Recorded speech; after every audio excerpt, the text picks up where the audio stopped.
யார் யாரோ வாழ்வீரே சிலுவையை கண்டீரோ, சிலுவைக்காய் பணி செய்ய வாரீரோ.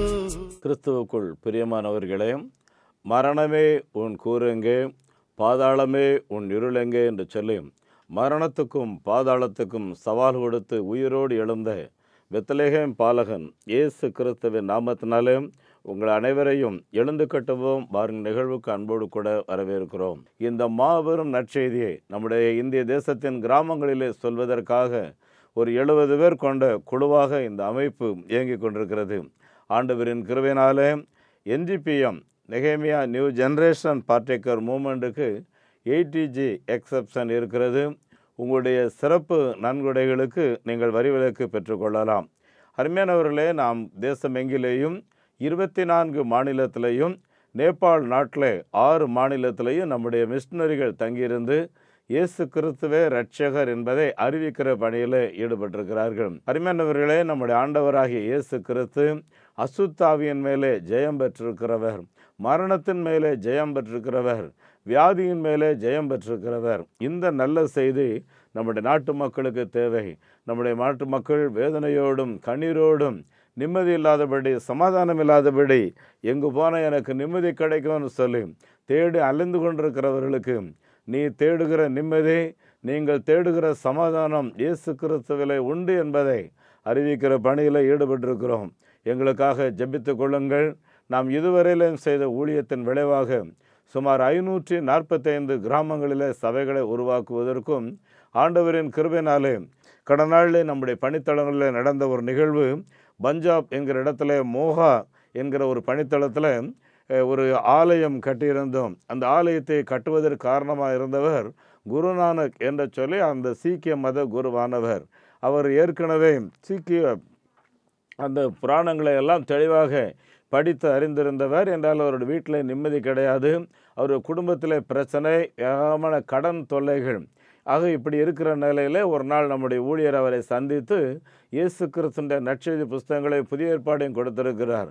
இதை வாசிக்கும்போது தான் அவருக்கு தெரிந்தது, நாம் படிக்கிற அந்த ஆதி கிராந்தி அந்த சீக்கிய மத புஸ்தகத்தில் என்ன எழுதியிருக்கிறது அதே தான் இந்த வேத புஸ்தகத்தில் எழுதியிருக்கிறது.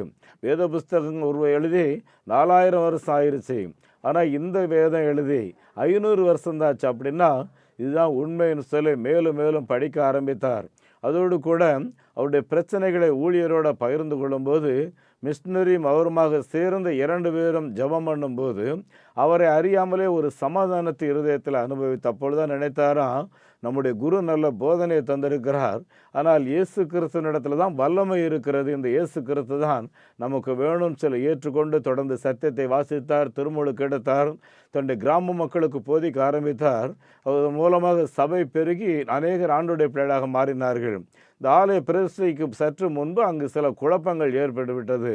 குழப்பங்கள் என்னவென்றால் பல குடும்பங்களில் உடைவுகள், அதோடு கூட மார்க்க அந்த வெறி, இனவெறி அங்கே உருவாகி இருக்கிறது. இவர் எல்லாரோடு பேசி பார்த்து ஒன்றும் நடக்கவில்லை. என்றாலும் ஆலய பிரதிஷ்டை தடைபடக்கூடாது, ஆலய பிரதிஷ்டைக்கு எல்லா மக்களும் வர வேண்டும் என்று சொல்லி 3 நாட்கள் ஆலயத்தில் உபவாசம் இருந்து ஜெபம் பண்ணிவிட்டு கடைசியாக அந்த கிராமத்து பெரியவர்களையும் இப்படி பாதிக்கப்பட்டவர்களையும் அந்த ஆலயத்தை வரவேற்று அவர்களுக்காக அவர் கண்ணீர் சென்று ஜெபம் பண்ணி இருக்கிறார். அருமையானவர்களே, ஜெபத்தை கேட்ட ஆண்டவர், அருமையானவர்களே, போதை வஸ்துக்கு அடிமையாக இருந்தவர்கள், கிராமத்தில் இந்த சண்டைக்கு காரணமாக இருந்தவர்கள் என்று சொல்லி 16 பேர் அந்த இடத்துல மனம் திரும்பி இயேசு எங்களுடைய வாழ்க்கையை மாற்றிவிட்டார் என்று சொல்லி திருமுழுக்கு எடுக்க வந்தார்கள். அது மாத்திரமல்ல, பரம்ஜித் நிகான் என்கிற அந்த குடும்பம், உடைந்து கிடந்த குடும்பம் ஒப்புரவாகியது. ஜெபம் பண்ணி கொள்ளுங்கள், இந்த ஊழியத்தில் நீங்கள் ஈடுபடுங்கள். ஒரு மிஷினரி ஸ்பான்சர்ஷிப் 3000 ரூபாய், ஒரு ஆதிவாசி குழந்தைக்கு ஒரு பகுதி 600, முழுமையுமாய் பொறுப்பெடுக்க 1200, அதோடு கூட மிஷினரிகளுடைய குழந்தைகளை படிக்க வைக்கிறதற்கு 1000 ரூபாய். அருமையானவர்களே, நாம் இதுவரையிலேயும் 545 கிராமங்களில் ஆராதனை உருவாக்கி இருந்தாலும் 24 கிராமத்திலே தான் ஆலயம் கட்டி பிரதிஷ்டை செய்திருக்கிறோம். ஆண்டவரின் கிருபையினாலே வருகிற நாட்களில் அருமையானவர்களே 4 ஆலயம் பிரதிஷ்டை இருக்கிறது. இதற்காக நீங்கள் ஜெபம் பண்ணி கொள்ளுங்கள்.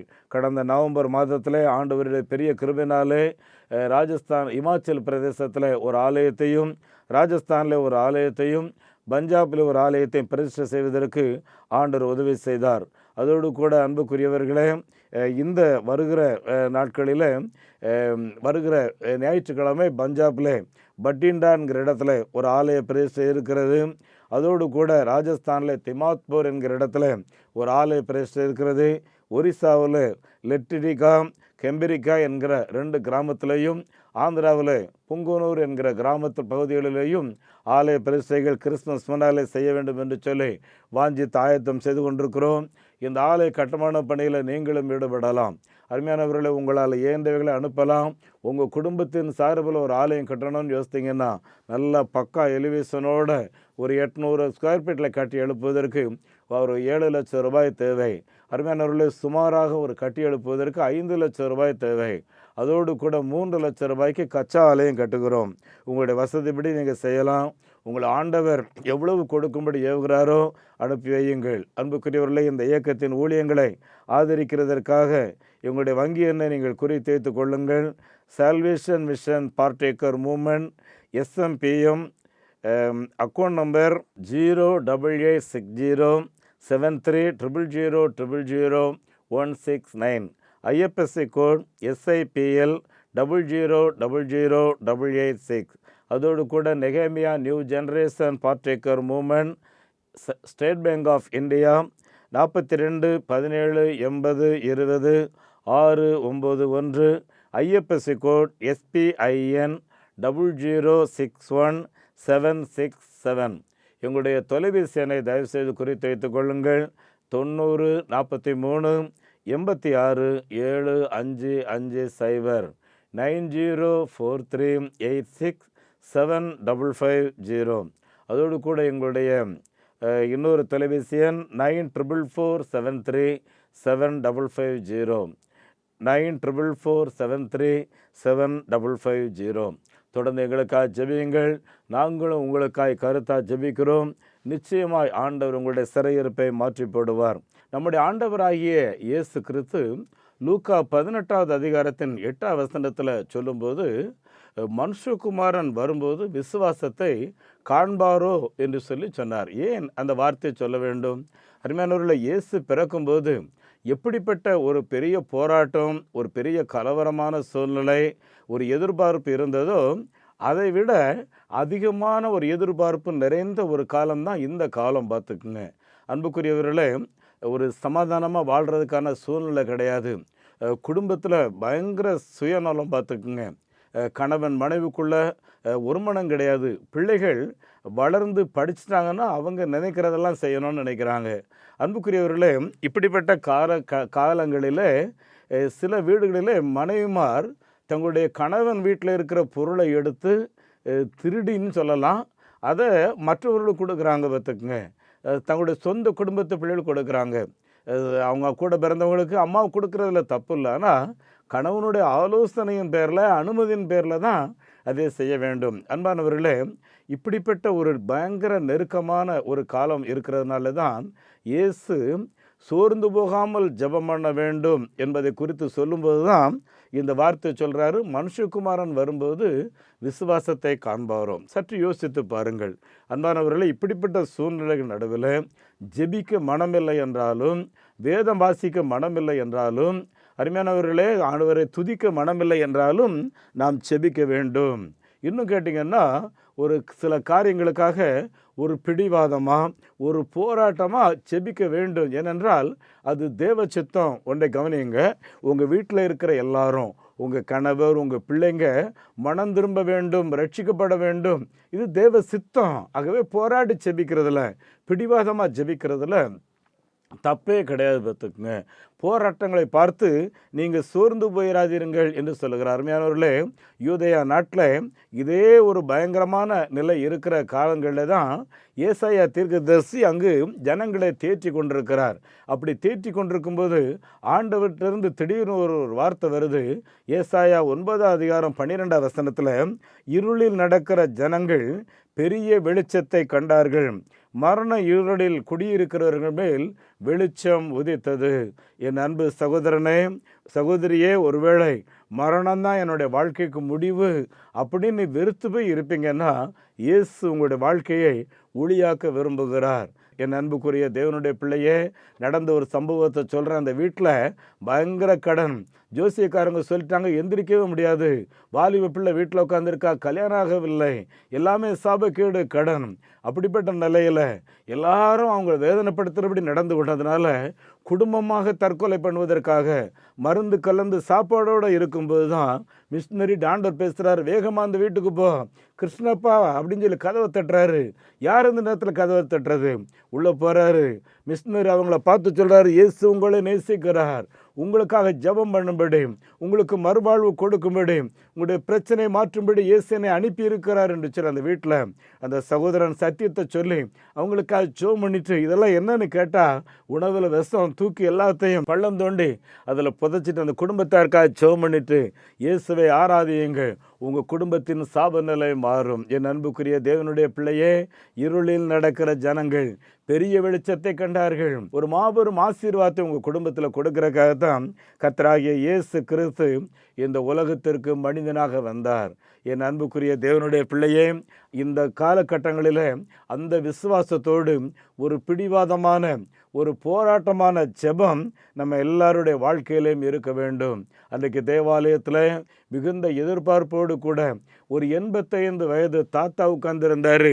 அவருக்கு ஆண்டவர் எப்பொழுது வருவார், எப்பொழுது இரட்சகர் வருவார், எப்பொழுது இந்த நாட்டுக்கு விடுதலை கிடைக்கும், என் கண்கள் அதை காணுமா என்று சொல்லி ஒரு தவிப்போடு கூட இருக்கும்போது இயேசு கிறிஸ்துடைய தாயார் அந்த குழந்தையை எடுத்துக்கொண்டு அந்த தேவாலயத்துக்கு வரும்போது அந்த சிமியோன் இயேசுவை தன் கையிலில் ஏந்தியவராக, தேவனே, உம்முடைய அடியவனுடைய ஆத்துமா இப்பொழுது சந்தோஷத்தினாலே பொங்கி வழிகிறது, இஸ்ரவேலுக்கு நீர் ஆயத்தப்படுத்தின உம்முடைய இரட்சணியத்தை என் கண்கள் கண்டது என்று சொல்லி தேவனை மகிமைப்படுத்தினார் என்று சொல்லி வேதத்தில் வாசிக்கிறோம். அன்புக்குரிய தேவ பிள்ளையே, நீங்களும் தேவனை மகிமைப்படுத்துங்கள். இன்னொரு நடந்த சம்பவத்தை சுருக்கமாக சொல்கிறேன்.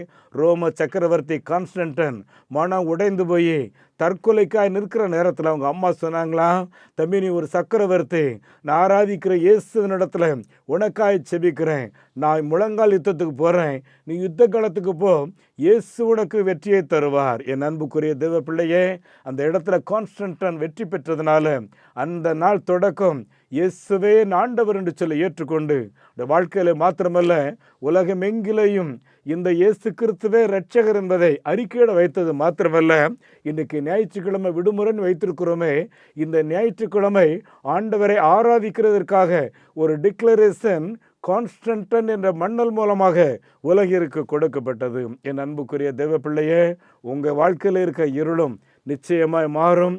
கலங்காதிருங்கள், இயேசு இதற்காகத்தான் பிறந்திருக்கிறார். உங்களுக்காக நான் செபிக்கிறேன். நல்ல பிதாவே, இந்த வார்த்தைகளை கேட்டுக்கொண்டிருந்த உம்முடைய பிள்ளைகள் எல்லாருடைய வாழ்வில் இருக்கக்கூடிய அந்த இருள், வேதனை, ஆண்டவரே, கண்ணீர், எதை செய்தாலும் வாய்க்கவில்லையே என்று சொல்லி போராட்டம், ஆண்டவரே, சிலர் குடிவெறி, போதைப் பொருட்களுக்கு அடிமை, சில வாலிப பிள்ளைகள் ஆண்டவரே ஏதோ ஒரு விதத்தில் அடிமையாகி எப்படி தப்பு வைக்கப்படுகிறது, எப்படி நான் வெளியே வருவேன்னு சொல்லி தவிக்கிறாங்களே, இயேசுவின் நாமத்தினாலே உம்முடைய வல்லமை அப்படிப்பட்டவர்கள் மேலே இறங்கட்டும், ஒரு விடுதலையை நீர் கொடுப்பீராக. கர்த்தர் அப்படியே செய்கிறதற்காக ஸ்தோத்திரம். குடும்பங்களை ஆசீர்வதித்து இருளில் இருக்கிற ஜனங்கள் பெரிய வெளிச்சத்தை கண்டார்கள். மரண இருளின் தேசத்தில் குடியிருக்கிறவர் மேல் கர்த்தராகிய இயேசு கிறிஸ்து என்கிற வெளிச்சம் பிரகாசித்தது என்று சொல்லி ஏசாயா 9:2 வாசிக்கிற வார்த்தை உம்முடைய பிள்ளைகளுடைய வாழ்க்கையில் நிறைவேறுவதாக. ஆண்டவரும் இரட்சகருமாகிய இயேசு கிறிஸ்துவின் நாமத்தில் இந்த ஜெபத்தை கேட்கிறேன் பிதாவே, ஆமேன்.